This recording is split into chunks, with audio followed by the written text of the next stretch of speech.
Good afternoon, everyone. Good afternoon, Sir Derry. Good afternoon, my gorgeous and handsome classmates. In this afternoon, I, together with my partner, J. Ariel Morcianos, will be discussing about social penetration theory.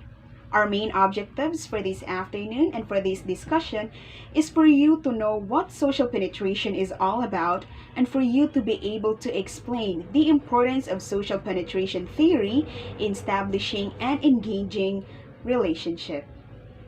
Story time! There were two roommates named Pete and John. As Pete leaves his hometown to go to the city where the university he enrolled is, he felt the loneliness as he waves goodbye to his family, especially to his girlfriend in his hometown. Pete arrived to his dormitory. He gazes his eyesight on the surroundings. As the time passes by, John, his roommate, enter the same dormitory. Meeting each other for the first time made him feel awkward, thinking as to what conversation would be fit during their first meeting. Suddenly, Pete wants to tell John how much he misses his girlfriend, but in a deeper sense of Pete scrutinizing what is an appropriate topic on conversation when first meeting someone. Due to this, it prevents him from sharing his feelings. As listeners of the story, why did Pete feel the awkwardness as he plans to open up to John what he felt?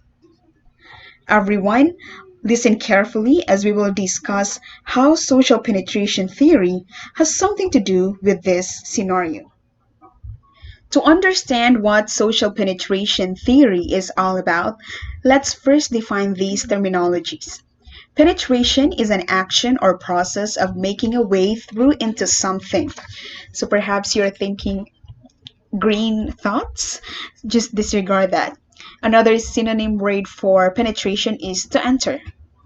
Social penetration theory is developed in 1973 by Edward Altman and Dalmas Taylor.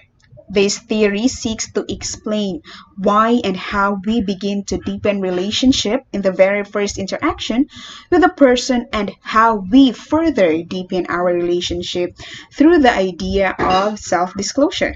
And for the information of everyone, self-disclosure is the voluntary sharing of personal history, preferences, attitudes, feelings, values, secrets, etc. with another person. Or in short, it's a transparency. Social penetration theory explains how relational closeness develops. It is important to note that relational closeness must be developed in a certain time as it grows because it improves, it develops through a process of dating perhaps or through constant daily communication. Just like what happened to Pete, wherein he felt awkward during their first interaction with John, and he even scrutinized, asking himself what could be the perfect topic to be discussed during their first interaction. Also, it has an objective approach. Why? Because this theory explains why and how relationships differ from person to person based on the level of intimacy. And it uncovers the cause and effect relationships. Social penetration theory is a relationship development because in a certain time it needs enough moment of time to develop and to establish rapport between uh, a person or in a group or among individuals. In knowing a person, understanding the complexity of people is the first step to consider. And we will know further through understanding the multi layered onion. A common comparison made in this theory to describe the process of self disclosure is the onion model. Essentially, people's lives and personalities have multiple layers like an onion. In this model, the outer layers are more trivial and shallow, describing things such as tastes, studies, preference of music, and clothing, whereas the inner layers are more deeply personal with information like goals, aspiration, religion, fears, and fantasy, even concept of self. The more you can continue to interact with a person, the more likely you are to peel back the layers to each other's core values and get a more intimate relationship with them. To fully explain self disclosure and the concepts it covers, Altman and Taylor use two key terms, breadth and depth. To start, breadth describes the many facets of an individual's life. This includes dating, work, studies, family, and hobbies. Whereas depth describes the details that pertains to a person's breadth and the degree of disclosure a person is willing to give. When it comes to both of these topics, it's important to remember that self-disclosure, especially at the beginning of a relationship, is reciprocal. Now, let's go back to Pete and John's story. In the personality structure multi-layered onion, we learn that the outermost layer of an onion is being likened to a biographical or the shallow information about the person, right? In the case of Pete and John, meeting each other for the first time hinders them to share private topic about themselves because the degree of intimacy, which is the depth of penetration, is not that deep, thus limiting the range of information they are sharing from one another. It is important to note that in social penetration theory, it is a relationship development, meaning the more you continue to interact with a person, the more likely you are to peel that layer to each other's core values and can get more intimate relationship with them. So again, breadth of penetration, it refers to the range, how much information you share to someone. And the depth of information refers to how deep is the intimacy between or among individuals. So breadth without depth is happens typically happens by saying hi and hello, especially when meeting a stranger or a not so close friend or a relative of yours. So, hi, hello, how are you? I'm fine, thank you. So, and the conversation ends. Altman and Taylor have four process observations in social penetration theory. And in this discussion, I use Facebook memes for us to better understand what these four observations are. Number one is peripheral items are exchanged more frequently and sooner than private information. When we talk about peripheral items, it refers to biographical data or the mere and shallow information about us. For example, during the first face-to-face classes, wherein our teachers required us to introduce ourselves, what information we share are commonly about our names, where do we live, for example, in VSU, why do we choose DevCom, why we enrolled DevCom, and etc. So we don't really actually dig deeper to personal information about us. In fact, in the study of Arthur Van Leer, wherein he analyzed the content of conversations in developing relationships, and there are 14% talk about the speaker, 19 for semi-private details, and 65 dwell on public items.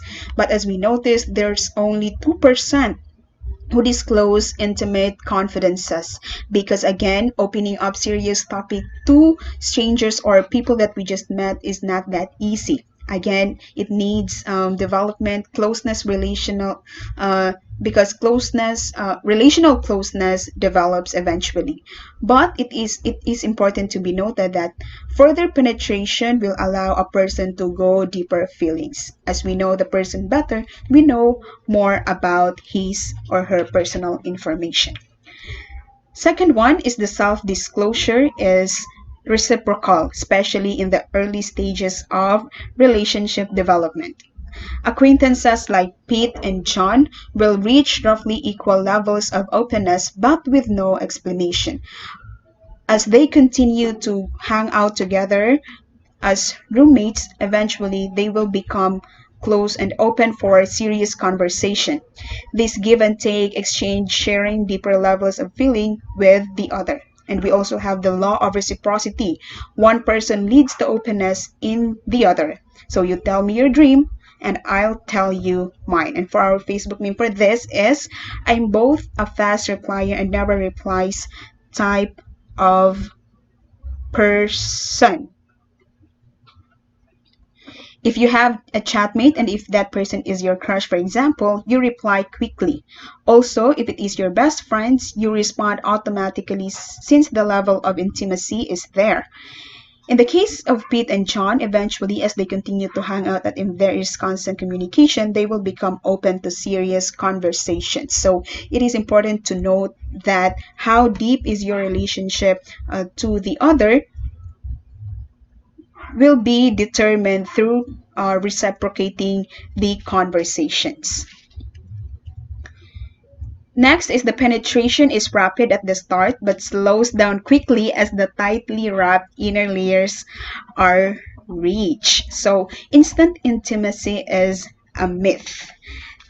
So in the case of Pete and John meeting each other for the first time, wherein deeper intimacy is not yet established, make them feel awkward because intimacy does not happen in just a snap. It must be developed. So our Facebook name for this is lapitin talaga ako ng mga magagaling lang sa umpisa. So if you notice, if you have a chatmate in social media during your first conversation, the fastness of conversation is there. It is rapid, but eventually, as you share a lot information, personal information, it slowly fade or it fades eventually. That is why having deep intimacy allows relationship to become more enduring, as there is a comfortable sharing of positive and negative reactions. Both of you must know how to make the conversation enduring by having deeper intimacy with each other. And the last one is the penetration. The penetration is a gradual process of layer by layer withdrawal. When we talk about the penetration, it happens when there is quarrel or misunderstanding between or among individuals. So cold replies from my favorite person, including this one, because there's already a misunderstanding between you or your chat mate. Coldness in replying conversation or mapapaluha ka na lang. Relational retreat is a sort of taking back of what has earlier been exchanged in the building of a relationship. And again, the coldness is there. So surface talk still goes on long after deep disclosure is avoided. So another example is when you have chatmate, uh, hello, hi, nagkaon na ka, yes. Then that's it, the end of the conversation, because there's a misunderstanding or quarrel is happening in this observation. And those are the four process observations in social penetration theory by Altman and Taylor. Also, the introduction of what social penetration is all about. To continue our discussion, my partner will be discussing the next topics. So I hope you will listen carefully.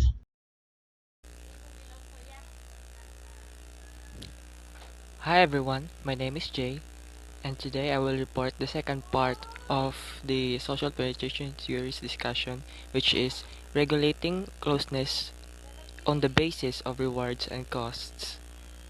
Now, to start, as we grow older, we will meet lots and lots of people.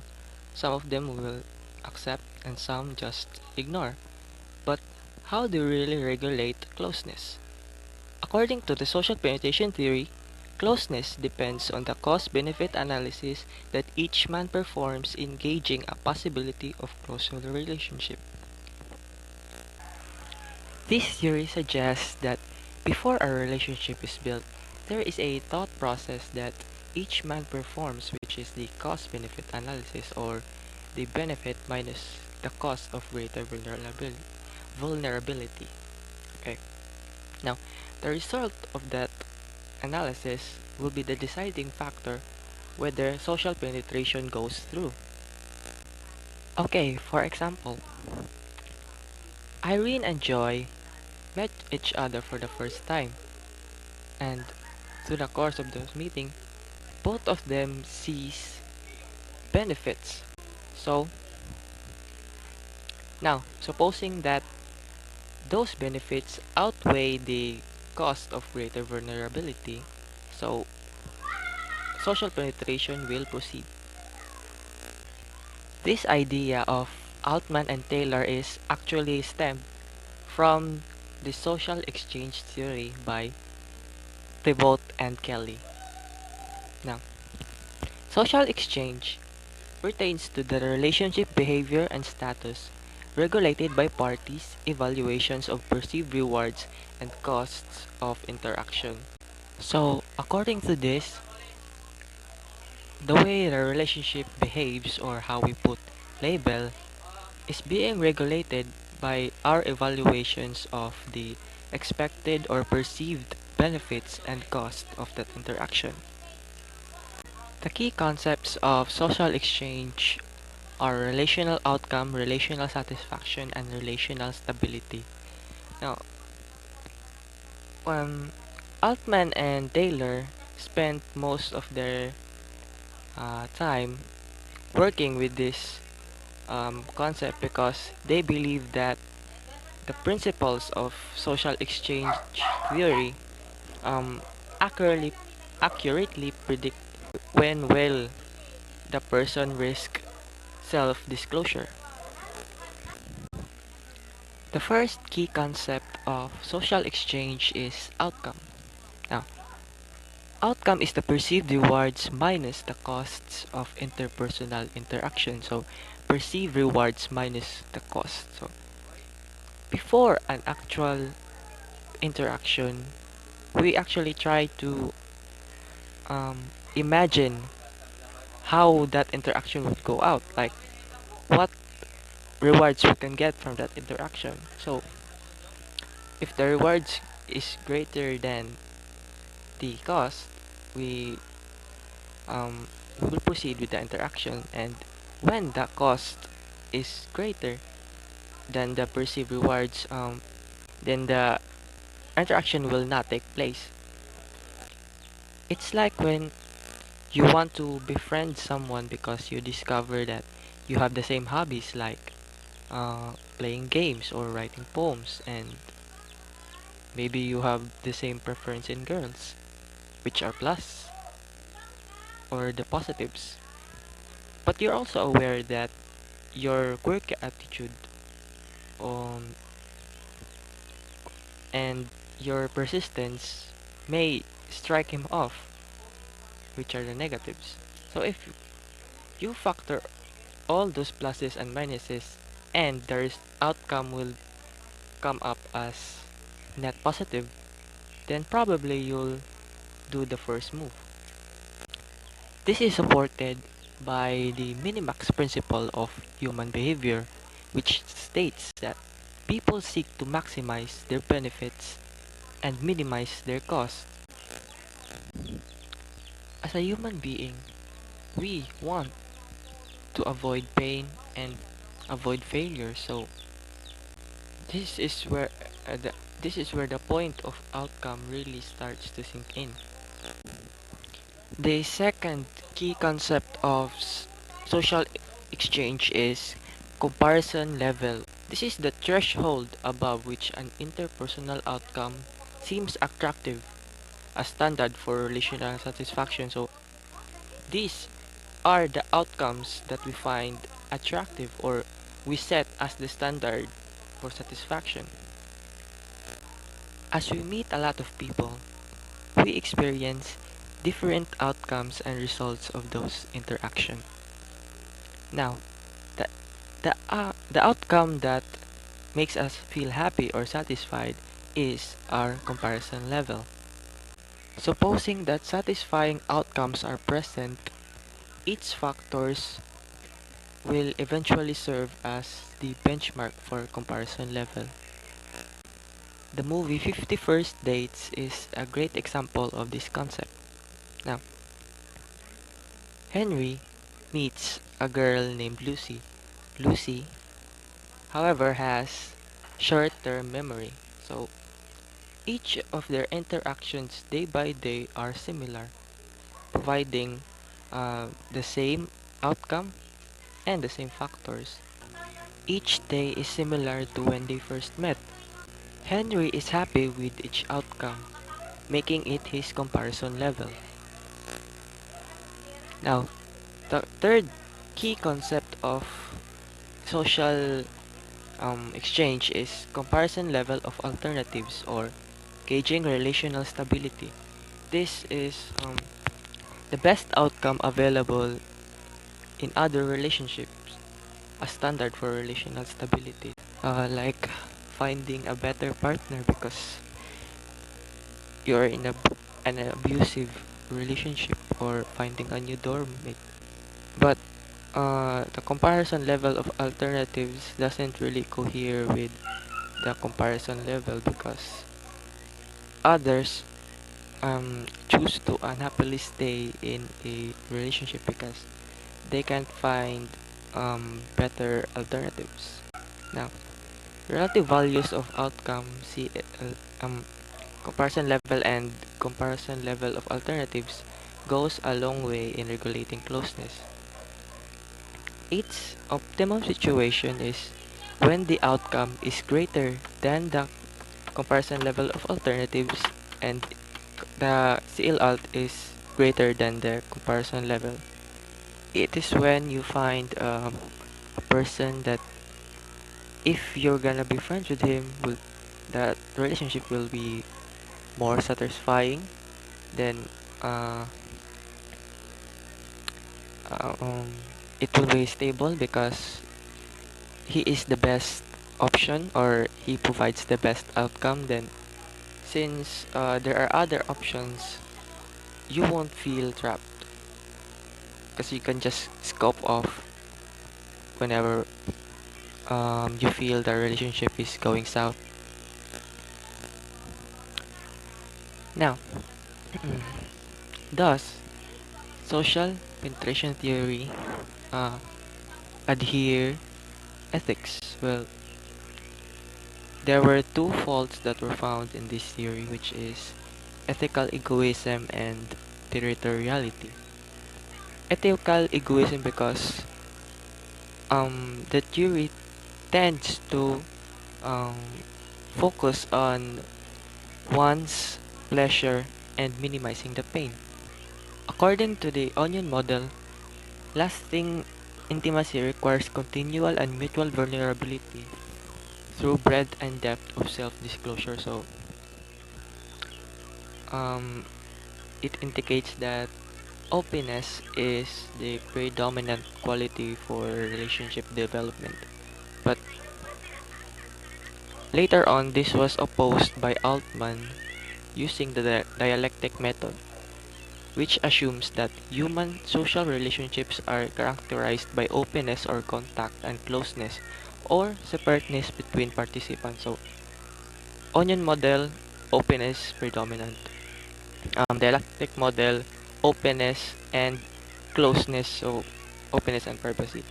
Um, Environment is a factor in social penetration that will lead in territoriality. So, uh,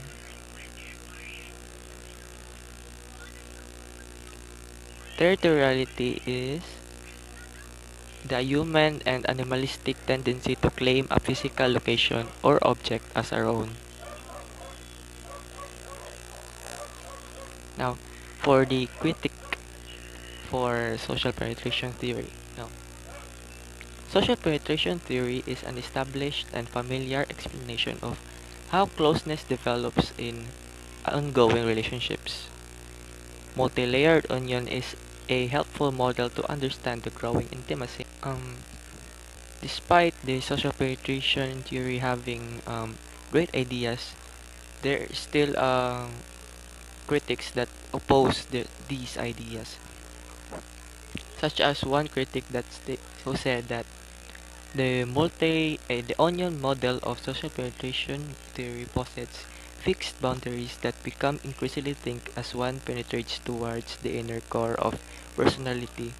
The idea that we create our own boundaries, so each of us is unique, and there is the idea of fixed boundary is debunked.